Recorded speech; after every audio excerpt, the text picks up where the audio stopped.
dito? Pangalan po ng character ko is Rome at syempre yung partner ko rito dahil may iba yung dating namin eh. Medyo mamamamay yung dating ko kasi nga may anak kaming ampon. So medyo minsan may pagka-serious, mataray, pero kami lagi yung nagbabatuhan kasi yes, partner kami, meron kaming anak dito. Meron kaming adopted na anak. Tapos, siguro masasabi ko kung yung role... Kapit-bahay.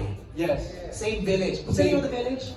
Tahanan Homes. Tahanan Homes. Lakas pa ka BF? Okay. Ang masasabi ko lang sa roles namin, kaming dalawa, siguro ka na yun. Gatong kami. Makikita ko kasi talaga na...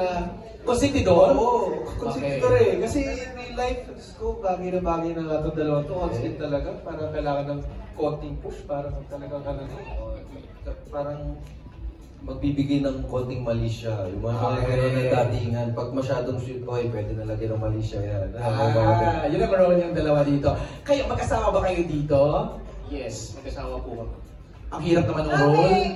Kaya niya ako pinapasalita dahil siya po doon ay isang Deaf. Oh! So ako naman po yung talakerang live-in partner niya. So medyo meron kaming miscommunication dahil ang hirap namin magkaintindihan ng dalawa. Ang challenging ng role ni Beth siya. Super. Oo. Pero paano kayo mag-add ng color and spice to Sari and Jolo? I think yung pinaka-character namin speaks volume kasi dun sa character din nila. Parang yung communication, yung background and all. So Nami-mirror? Oo, nami-mirror and all eh. And parang in reality, parang ako si Paolo, kasi tahimik lang. Sige, magkagagal. Si Poppy din. Ay! Kayo nga.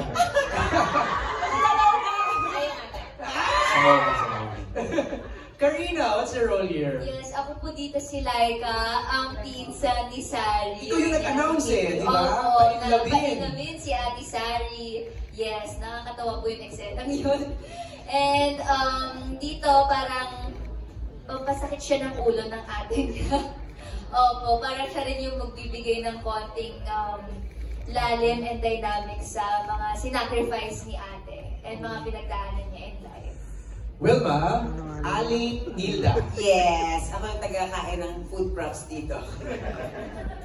Yung role ko, kumain ng mga food props yan. At saka, si Aling Nilda, mayroon akong asawa dito ng macho dancer. Kami naman, pinapakita namin mag-asawa na dito na kahit anong hirap ng buhay, basta nagmamahalan kami, okay lang. So, kahit macho dancer siya, online seller ako. So, we respect each other. We love each other. That's Bruno, right? That's Bruno, Played yes. by? So, played by Nico. Antonio. Yes, Okay. yes. Ngayon, meron yata siyang gig dyan eh. Rocket pala. Sumasayaw siya ngayon ng malaki.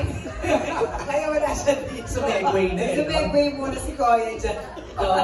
Sari naman, public, parang teacher, employee, government employee, anong role niya? Yes, government employee Okay, siya. Nag-approve siya ng mga marriage contract. Oh, Marriage certificate. certificates, Yes. oo. Tapos siya sa WIC siya. Okay. Nag-approve siya ng mga nagmamahalan. The irony, no? Yes, jojoan, mahal-mahalan, ganyan. So yung mga lumalapit sa yung mga kliyente, Kiss-kiss sila, ganyan. discourage mo. Parang cute, galing. Si Jolo naman, ano siya doon? Parang biker, nakita ko may... Isa siyang negosyante. Okay. Doon na lang muna. Ay, yun lang muna. Okay, negosyante. Tipid ni Paolo mag-reveal ng character niya. Okay. I'd just like to acknowledge the presence of our Star Cinema bosses. We have here the head of content production and operation, Miss Maricel Martinez! Of course, our head of creatives, Miss Carmi Raimundo. Carmi! And our managing director, Sir Chris Gasman! Of course, our head of production, Leo Garcia.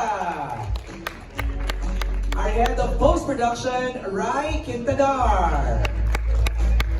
Also joining us tonight, Daisy Cayanan Mejares.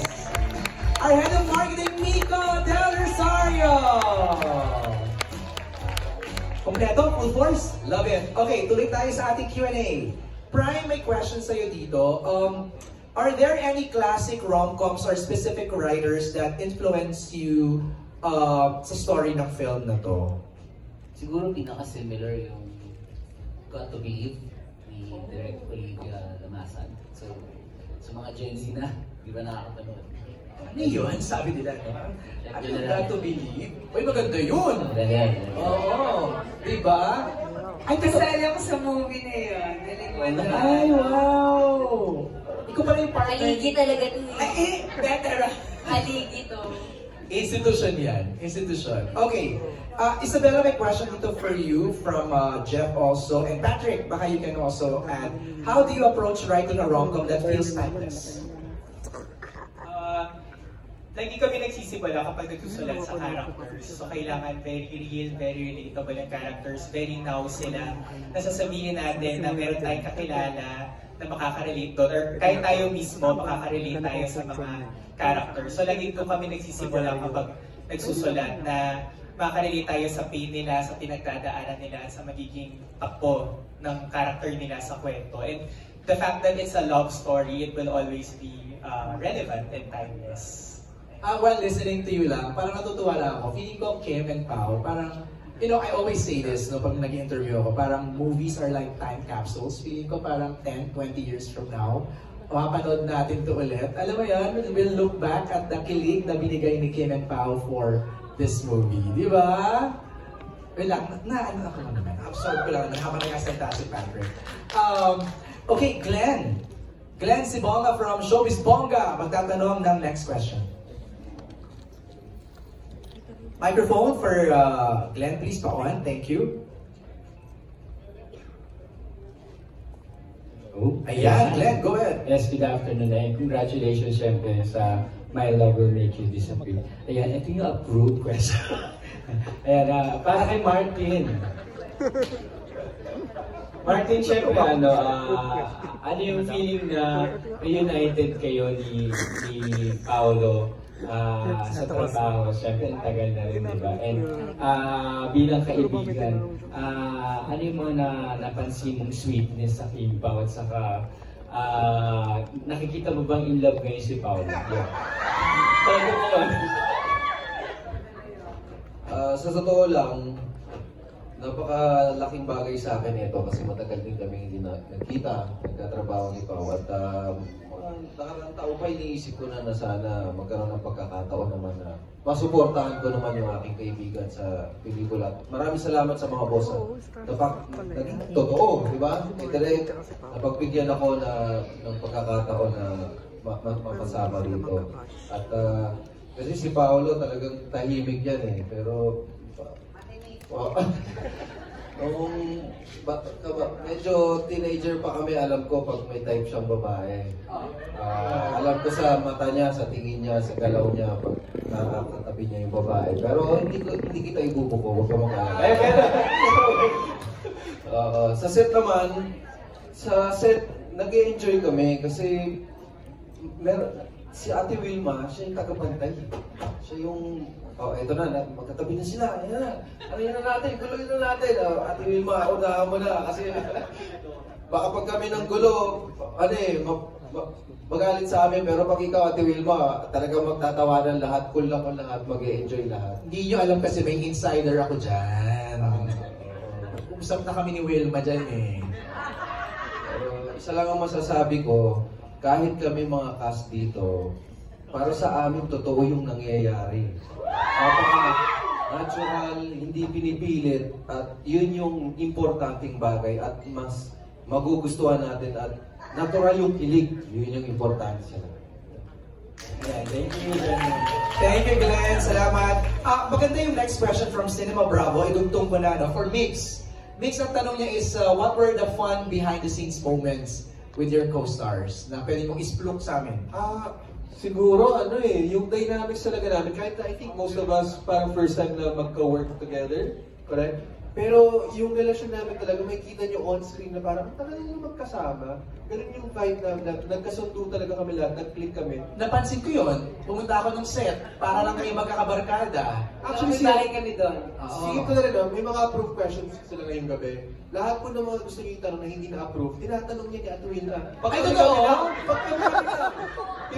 Tagas-look talaga yung Ate Wilma. So may presko nagaganap pala sa set. Pag kami lang, lahat ng mga gusto nila itanong, tinatanong niya ni Ate Wilma. Can you confirm that? Totoo ba yun, Kim? Tinatanong ni Wilma, Paul?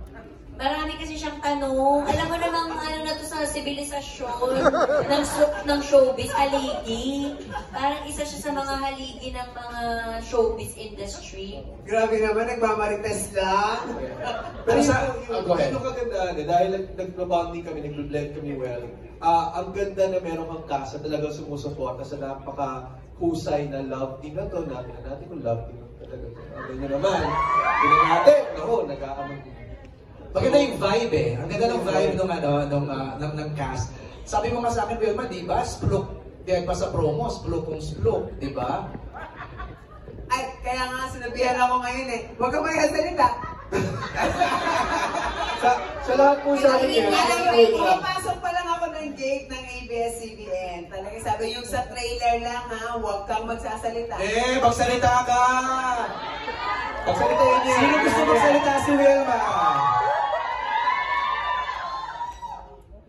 Taray, pasweet! Dapat pala tinagalan ko pa to doon sa salon mo eh. Tinagalan ko pa magpula ng buhok ah.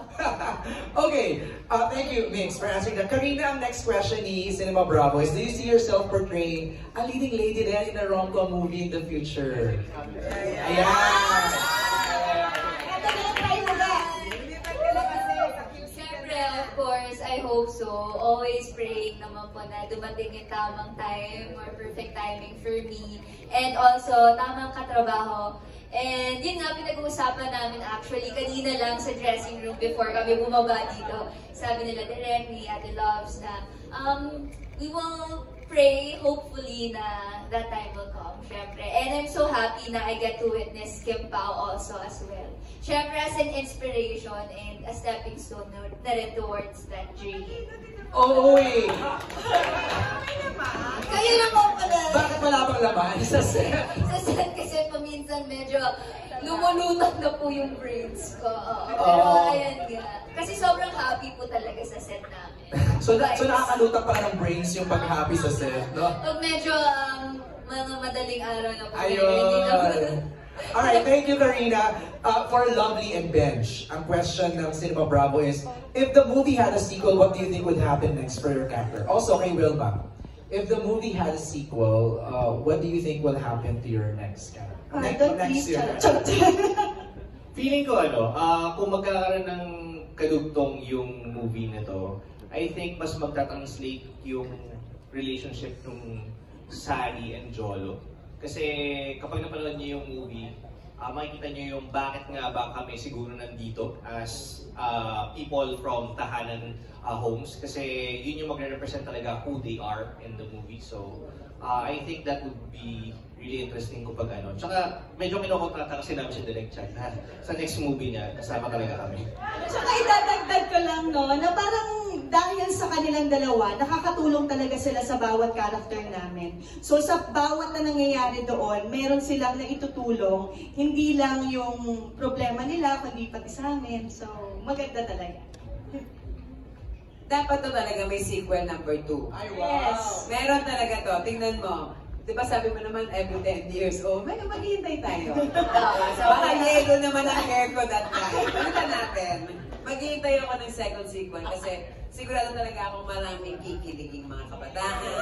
Hindi lang kabataan, pati yung mga nanay na kagaya ko na, nakakakilig pa rin pala talaga. At masarap pa rin pala kiligin regardless of your age. Yeah. Just to add, kasi kami dalawa ni Lovely, magkasawa kami every time magkasama lang kami. Kinikilig kami sa isa't isa, pero walang biro. When we see Pao kasi and Kim together, talagang kinikilig kami na parang... Bakit? Sige, i-explain mo nga sa amin. Okay, Mo sa amin. ako mag-explain. Ayan Kasi ako. si Paolo, meron siyang tingin, yung matay na kasi Meron. kagaya isang best. Sorry guys, sorry mga Kim Pao. So may eksena kami. Nagaganon-ganon si Kuya. Tapos tinignan lang ako, ano? Sabi ko, yung pala yung personality niya, na pag tinitigan ka niya, hindi man siya magsalita ng marami, but he's talking to you, alam mong gentleman siya. So kayo, from a distance, hindi nila alam dahil bilang maritas nga, bawal magsalita, will malin. Tinignan ko silang dalawa, very fairness naman kay ate, hindi makatagal pag nilitigan ni Kuya. In fairness naman kay Kuya, yung mata niya says it all. At amin, dito rin po namin na, dito lang.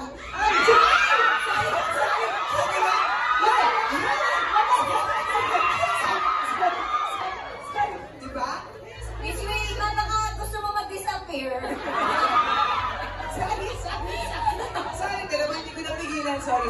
Pero sinasabihan din po talaga ako ni Bench dito, kapag ka off-screen, ma, may asawa ka. Yes! Kasi siguro talagang, sorry po, bilang bagong nakatrabaho lang din si Paolo. Di ba kasi talaga yung titig ni Pao eh. Ay! O, tingnan mo, di ba? Pao, are you aware? Are you aware na gano'n? Kami yung kinakwento ni Wilma, kinakwento ni Lovey. Hindi naman.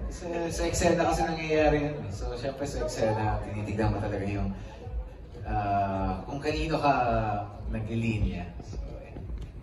Totoo yung sinasabi nila Kim, ni Wilma, pag tumititig si Pao, nangungusap. Hindi man siya magsalita, pero parang may pinapahiwatig yung mga eyes. Because eyes is the window of the soul. Ano pinapahiwatig? Yung soul mo. Ano daw pinapahiwatig? Wala. Siyempre sa eksena namin, parang feeling ko yun yung charm niya as a person. Na hindi man siya madaldal, pero yung mata niya gustong dumaldal. Okay. Expressive. Expressive. Yes, expressive. Pati yung mata. Yes. Okay. Don, ang certified Kim Pao, si Don Sarmino, mamaya magtatanong siya. Pero tawagin ko muna itong question from Abante Tonight ng Marisol Academy Tonight for Kim Chu. Ano ang preparation ni Kim at hindi pa siya nagdalawang isip sa mga trending dialogue na gusto kong makipag at pinasok ang cookie ko? Ano ba yun, Derek? Ikaw kasi, Derek. Sino ba nakaisip ng line na yun? Yung mga writer. Bilang artista, i-deliver natin yun hanggang sa... Pero hindi ka ba nakapag-bargain na pwede naman palitan tong salitang? Pero si Sari kasi dito 30 plus na siya eh. So, hindi naman na siya teeny bopper or 20s. Hindi siya, conservative siya.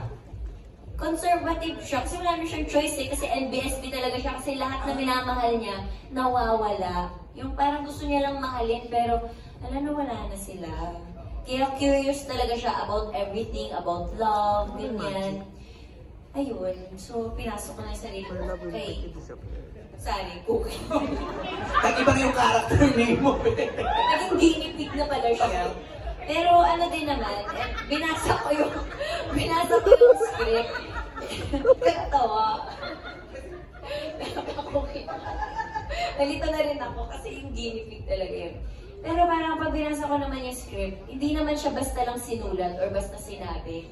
May dahilan talaga siya kung bakit siya nasabi. And hats off din sa lahat ng mga writers, creatives, and Star Cinema sa pagiging matapang nila para isulat to, para ilagay sa trailer, para idilat na ang mga mata at pag-iisip ng mga tao na ito yung pinagdadaanan ng isang normal mid-30s na babae na hindi pa nagkaka-jowa. Ganda. Thank you, Kim.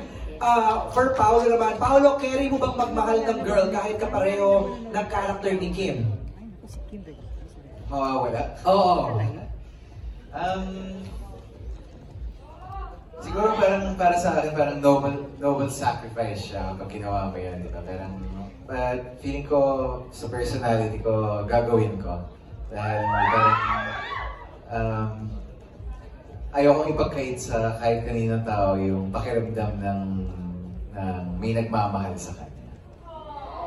Ganda. Thank you, Pao. Don, ready ka na? Kay Don Sarmino, abot natin yung microphone. Neil?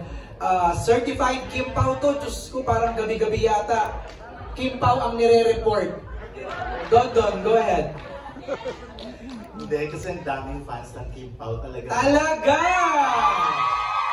Mga 38 dito. Support talaga sila sa akin. But anyway, since kilig ang pinag-uusapan for Paolo and Kim, kailan kayo, like ko na ito tinatanong, pero kailan kayo huling kinilig sa isa't isa and bakit? Anong scenario? Yung totoo, hindi sa eksena sa pelikula. Kinilig. Yes, kinilig. Binigyan niya akong tinapay kanina. Yes, tinapay na ko na. Mahina si ate ko. Mahinang nila lang siya. Pero dinala niya ako pa sa lupo kanina. After showtime. From wag na. Julie's Bake Shop kasi ako. yung mga nasa office sa Star, binigyan ko rin kasi. Oo, lahat kami binigyan. Yun lang. Ayun, at least hindi sa ihi kinilig. dahil si Kim yung personality niya, imagine, pasalubong lang talagang kinikilig na. Ikaw naman, Paolo. Sa nonchalant Kim. Hindi naman po, Sir Dandan. Sa amin kasi mga lalaki, parang di ko alam kung paano i-explain yung kilig sa amin. Dahil parang, ewan ko kung siguro, ayun. Background music, oh. Ito ba? Siguro pag nakikita ko sa baunan ni Kim na may gulay, tapos walang halong karne, parang, uy, medyo minikit. Hilig siya doon sa cook na. Hindi, malaking bagay because di ba parang maisip lagi ni Kim si Pao na Kasi nag-a-adjust ng baho. Adjust baho.